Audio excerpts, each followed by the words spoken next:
Hi guys, నా పేరు Vinay. First time నేనైతే మీకు ఒక స్టోరీ అయితే చెప్పబోతున్నాను. ఈ వీడియోని ఒక లైక్ చేసి సబ్స్క్రైబ్ చేసుకోండి. అండ్ వీడియోలోకి అయితే వెళ్ళేద్దాం. నేను ఒకరోజు అడవిలో బిజీ వర్క్తో అయితే బయటకు వెళ్ళాను. అప్పుడు అడవిలో ఎవరూ లేరు. ఆ టైంలో అయితే నా బైక్ టైర్ అయితే పంక్చర్ అయిపోయింది. అండ్ అటు ఇటు చూశాను, అక్కడ ఎవ్వరూ లేరు. అలా మెల్లిగా నడుచుకుంటూ వెళ్ళాను. ఒక్కసారిగా నేను షాక్లోకి అయితే వెళ్ళాను. ఎందుకంటే ఒక ట్రక్ అయితే యాక్సిడెంట్ అయి ఉంది, కానీ అందులో ఎవ్వరూ లేరు. చిత్తుగా ఉంది ఆ ట్రక్. అక్కడి నుంచి వెంటనే పరిగెత్తాను, కానీ వెనుక నుంచి ఎవరో ఫాలో అవుతున్నట్టు వింత వింత శబ్దాలు అయితే వస్తున్నాయి. అప్పుడే మా ఫ్రెండ్ రిషి గారు ఫోన్ చేశాడు.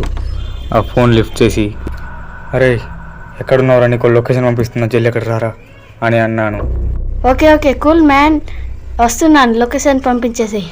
అప్పుడు వాడు వచ్చాక నా భయం మొత్తం పోయినట్టు అనిపించింది.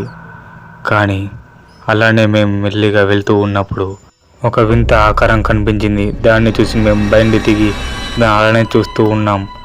అది కూడా మా వైపు అలానే చూస్తూ శబ్దాలు చేస్తూ ఉంది.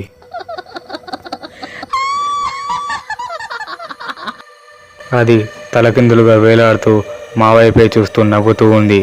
అది చూసి మా గుండె జడుక్కుమన్నది. ఒక్కసారిగా ఊపిరి ఆగిపోయినట్టు అనిపించింది. అది మా వైపు వస్తున్నట్టు గమనించాం.